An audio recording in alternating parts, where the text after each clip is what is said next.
A very good morning to all of you children. आप लोग कैसे हैं? गुड। आज ट्रांसलेशन में हम अपने एडजेक्टिव्स को आगे कंटिन्यू करते हुए 71 to 85 एडजेक्टिव्स को हिंदी और इंग्लिश में लर्न करेंगे, साथ ही उनके मतलब को भी समझेंगे। तो चलिए हम शुरू करते हैं। हमारा फर्स्ट 5 एडजेक्टिव्स का सेट है फुलिश, मूर्ख, फ्रेश ताज़ा, फ्रोज़न जमा हुआ, ग्लासी कांच के समान, गुड अच्छा। ये तो थे इनके प्रोनाउंसिएशन। अब हम इनकी स्पेलिंग्स को देखते हैं। FOOLISH,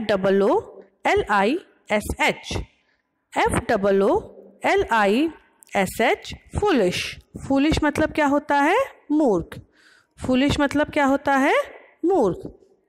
अगला है fresh, FRESH fresh. FRESH fresh. Fresh मतलब होता है ताज़ा। फ्रेश मतलब क्या होता है? ताज़ा। The next one is frozen, FROZEN frozen. क्या बोलते हैं इसको? फ्रोज़न। फ्रोज़न मतलब होता है जमा हुआ। फ्रोज़न जमा हुआ। The next one is glassy, GLASSY glassy. GLASSY glassy. Glassy का मतलब होता है कांच के समान। ग्लासी का मतलब क्या होता है? कांच के समान। And the next one is good. Good का मतलब अच्छा, GOOD गुड। गुड मतलब होता है अच्छा। अब हम इनके मतलब को समझते हैं। फूलिश मतलब मूर्ख। इसका मतलब क्या होता है? जो व्यक्ति बेवकूफ़ी भरी बातें करता है उसको हम क्या बोलते हैं? That he is a foolish man. तो फुलिश हम किसी बेवकूफ़ इंसान के लिए यूज़ कर सकते हैं। Next one is fresh. Fresh मतलब ताज़ा। ये हम जनरली किसी भी फूड आइटम के लिए यूज़ करते हैं। जब कोई चीज़ हमने उसी समय बनाई हुई है तो उसको हम क्या बोलते हैं? That this is a fresh food. या हमने उसी समय किसी पेड़ से तोड़ी है तब हम बोलते हैं this is a fresh Apple, this is an fresh Apple. तो हम फ्रेश, जो चीज़ हम उसी समय बनाते या तोड़ते हैं उसके लिए हम फ्रेश का यूज़ करते हैं। उसके बाद है फ्रोज़न। फ्रोज़न मीन्स जमा हुआ। जैसे कि आप पानी को एक किसी बर्तन में भरकर फ्रीज़र में रखते हैं अपने फ्रिज में, और वो जमकर बर्फ़ बन जाता है। तो बर्फ़ क्या होती है? जो बर्फ़ होती है it is a frozen water, मतलब वो जमा हुआ पानी है। तो जब हम किसी लो टेम्परेचर पे किसी चीज़ को प्रिजर्व करते हैं ताकि वो चीज़ ख़राब ना हो जाए, तब हम कहते हैं कि इट इज़ फ्रोज़न। जैसे कि मार्केट में काफ़ी सारे फ्रोज़न फूड आइटम्स भी मिलते हैं। The most common thing is जो मटर आती है, मटर के दाने आते हैं ना मार्केट में, फ्रोज़न पी। तो जो सफल की मटर आती है that is a frozen P. तो हम बोलते हैं कि वो जमी हुई मटर है। तो हम फ्रोज़न का यूज़ तब कर सकते हैं जब हम किसी भी फूड आइटम को प्रिजर्व करने के लिए उसको लो टेम्परेचर में फ्रीज कर देते हैं। Okay. The next one is glassy. अब ग्लासी मतलब होता है कांच के समान। समान मतलब क्या होता है? समान मतलब होता है जैसा। आप यहाँ पर कंफ्यूज मत होइएगा। काफ़ी सारे बच्चे लिख देते हैं सामान, जो कि गलत है। सामान नहीं होता, इट इज़ समान। क्या होता है? समान। समान मतलब होता है उसके जैसा। अब कोई भी चीज़ जो कांच की तरह चमक रही होती है तो हम उस चीज़ के लिए ग्लासी वर्ड का यूज़ कर सकते हैं। The most common example is diamond.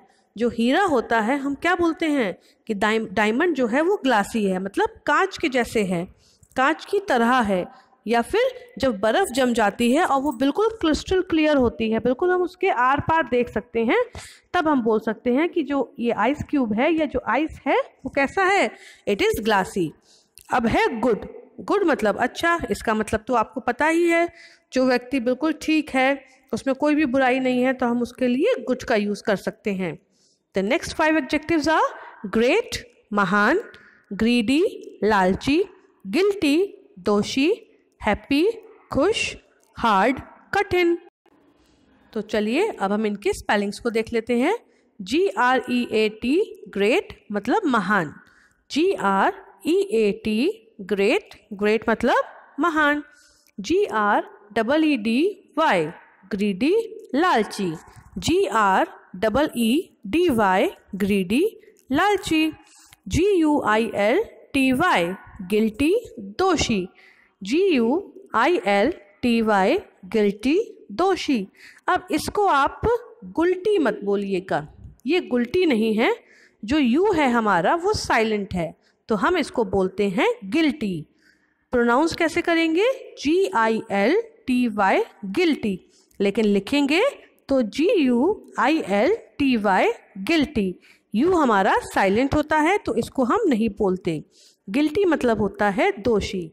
Guilty मतलब क्या होता है? दोषी। The next one is happy.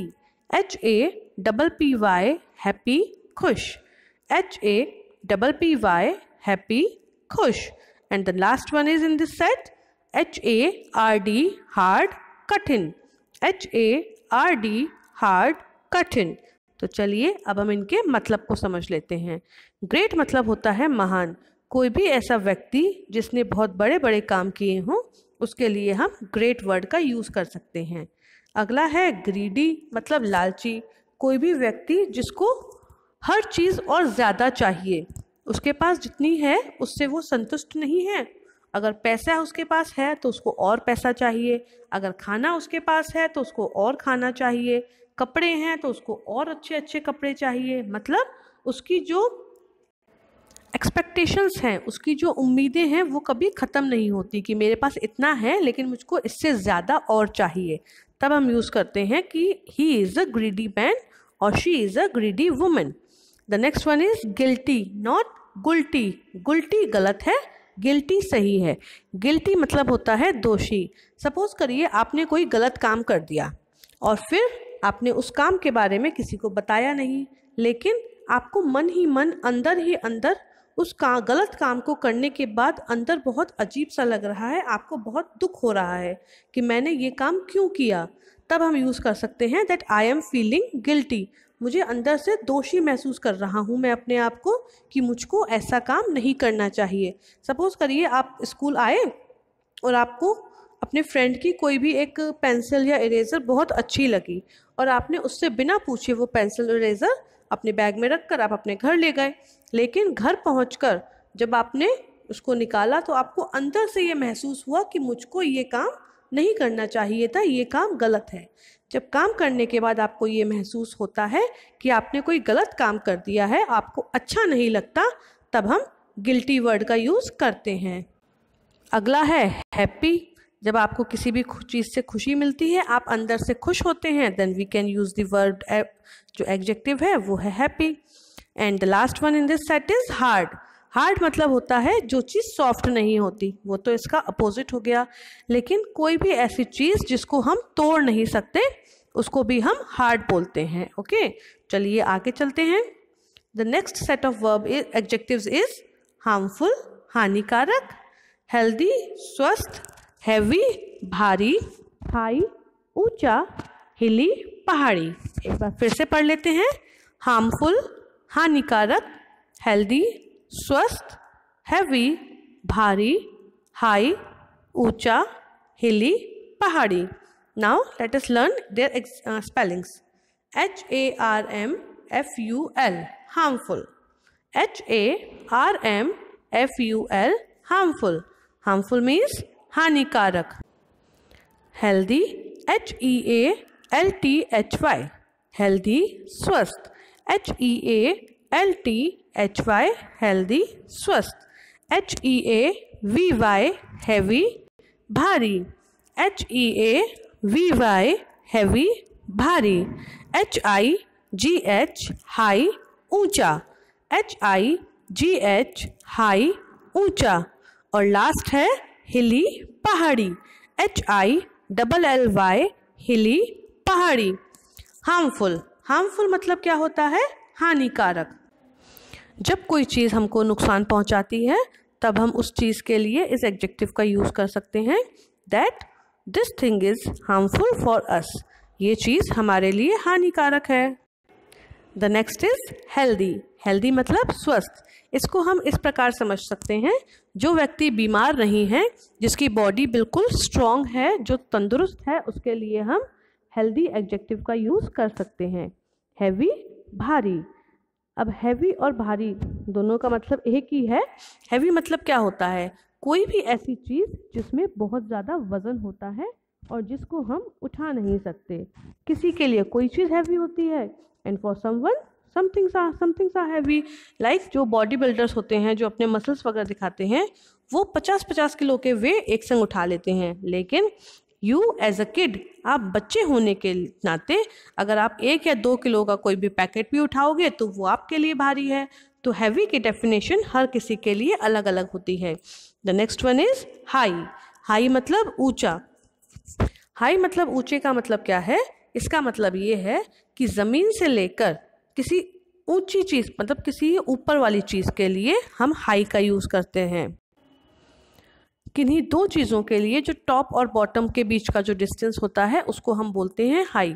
जैसे कि कोई बिल्डिंग होती है, बिल्डिंग का जो टेरेस होता है, सबसे ऊपर की छत, और ज़मीन जो होती है यानी कि बॉटम, उन दोनों के बीच के जो डिस्टेंस होता है उसको हम हाई बोल सकते हैं कि इन दोनों की जो टेरेस है वो बिल्डिंग के टॉप बॉटम पार्ट से बहुत ही ज़्यादा ऊंचा है। And the last one is हिली। हिली के दो मतलब निकल सकते हैं। हिंदी इसका मतलब है पहाड़ी, या तो कोई भी ऐसी चीज़ जो पहाड़ों से आई है, तब हम उसको बोल सकते हैं कि हिली है। लाइक हिली पीपल, हिली एनिमल, हिली फूड, तो ये तो हो गया हिली। या फिर एक ऐसा एरिया जहाँ पर बहुत सारे छोटे छोटे पहाड़ हैं, तब भी हम बोल सकते हैं this is a hilly area. ये एक पहाड़ी इलाका है जहाँ पर बहुत सारे छोटे छोटे पहाड़ हैं। तो ये थे हमारे एडजेक्टिव्स।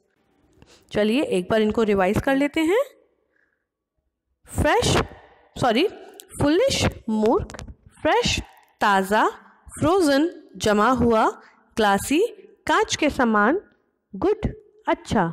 ये समान ही लिखिएगा, सामान मत लिखिएगा, ओके। ग्रेट महान, ग्रीडी लालची, गिल्टी दोषी, हैप्पी खुश, हार्ड कठिन, हार्मफुल हानिकारक, हेल्दी स्वस्थ, हैवी भारी, हाई ऊंचा, हिली पहाड़ी। तो आज का आपका होमवर्क क्या है? आपको ये सारे एडजेक्टिव्स अपनी नोटबुक पे हिंदी और इंग्लिश दोनों ही लैंग्वेजेस में अच्छी हैंडराइटिंग में नोट डाउन करने हैं। Okay, that's all for today. Good day and good bye.